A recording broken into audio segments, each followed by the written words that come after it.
সময় থাকতে হই নাম করতে হবে, কৃষ্ণ নাম করিতে হবে। এই সময় বেলা বয়ে গেলে মাগো সত্যি আমরা কাঁদি হবে না কেন না? তখন আমরা যৌবন থাকি মা, বাল্যকাল থাকি, নদী আর নবদ্বীপ আমরা নিজেরাই হাঁটতে পারবো, হেঁটে পরিক্রমা করিতে পারবো। কিন্তু যেদিন বৃদ্ধ হয়ে যাব, সেদিন দুপা হেঁটে বলবো গোবিন্দ আর আমি হাঁটতে পারছি না, এখানেই আমি বসে বললাম। সেদিন আর আমরা হাঁটতে পারি না মা, পরিক্রমা করা হয় না। ও মা পালিয়ে আমরা বৃদ্ধ বয়স আমরা যতই নদী আর নবদ্বীপে যাই আর হাঁটতে পারি না।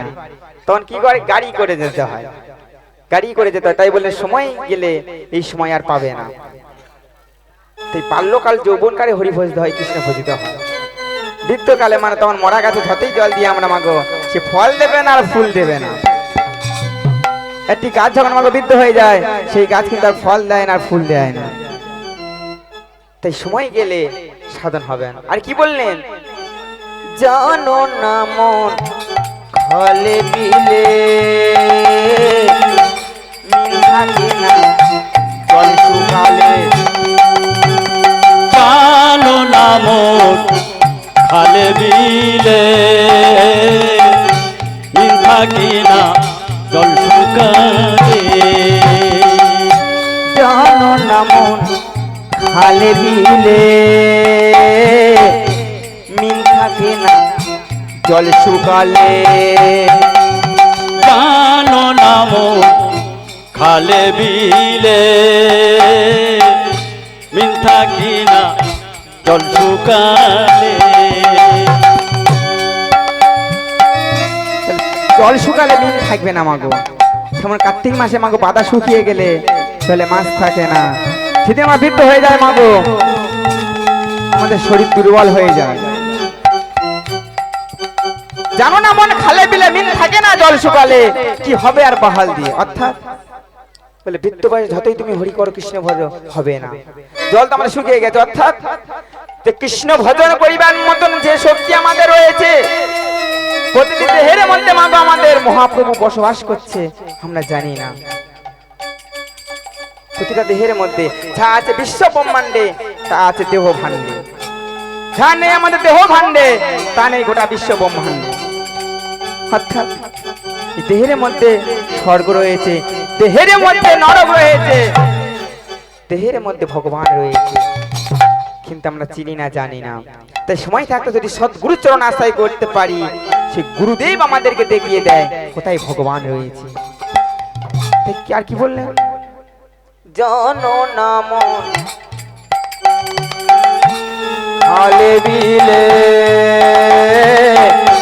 মিল থাকে না জল শুকালে।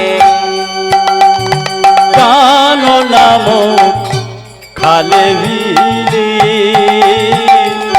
মিল থাকে না জল শুকালে। কি হবে আর মন্দিরে, কি হবে আর বাহাল দিলে, কি হবে আর বাঁধন দিলে, কি হবে আর বাহাল দিলে, শুকালে হয় না সাধন হবে না, সাধন হবে না, সাধন হবে না। জানো না মন কৃষি কাজে মিছামিছি খেটে মরে। জানো না মন কৃষি কাজে মিছামিছি খেটে মরে। জানো না মন কৃষি কাজে মিছামিছি খেটে মরে। জানো না মন কৃষি কাজে মিছামিছি খেটে মরে। গাছ যদি হয় বীজের জোরে, গাছ যদি হয় বীজের জোরে, না গাছ যদি হয় বীজের জোরে, গাছ যদি হয় বীজের জোরে, ফল তো ধরে না সাধন হবে না।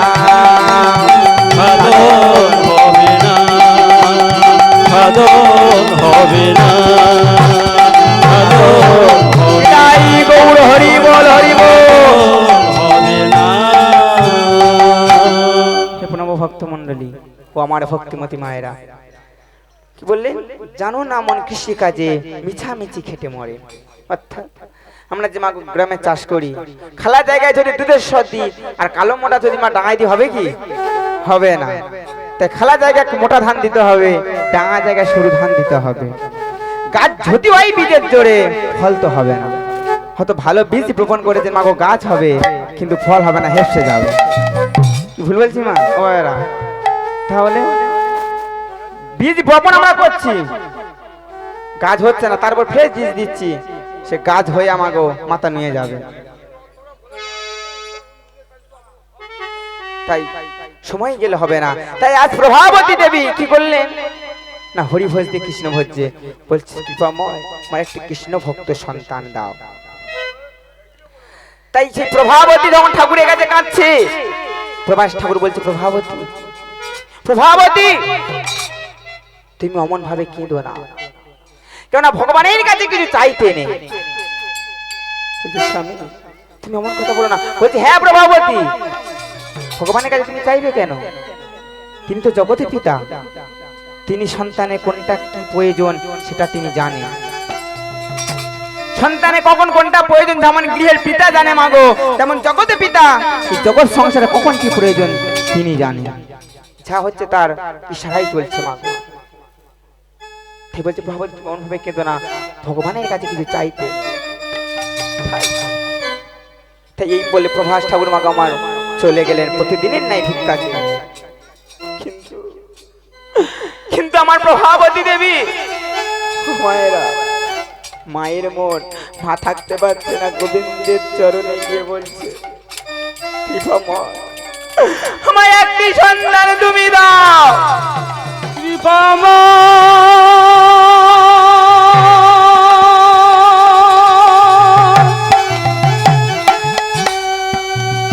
একটি সন্তান দাও, আমায় একটি সন্তান দাও। আর যদি তুমি আমায় একটি সন্তান না দাও, তবে চরণে মাথা খুলে আমি মরবো মরবো মরবো। কাঁদছে, ভগবান আর থাকতে পারলেন না।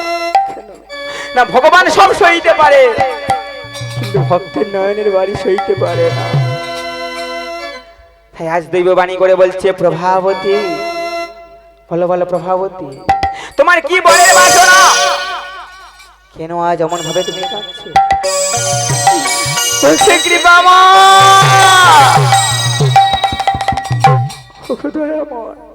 তুমি তো সবই জানো, তুমি যে ভক্তাধীন ভগবান, তুমি কি জানো না কৃপাময় এই পৃথিবীর প্রতিটা নারী কেমন স্ত্রী পুত্র নিয়ে সুখে সংসার করছে। আমি এমন হতে ভাগিনি, আমি একটা পুত্রের জননী হতে পারলাম না। তাই তুমি আমায় একটি সন্তানের ভিক্ষা দাও।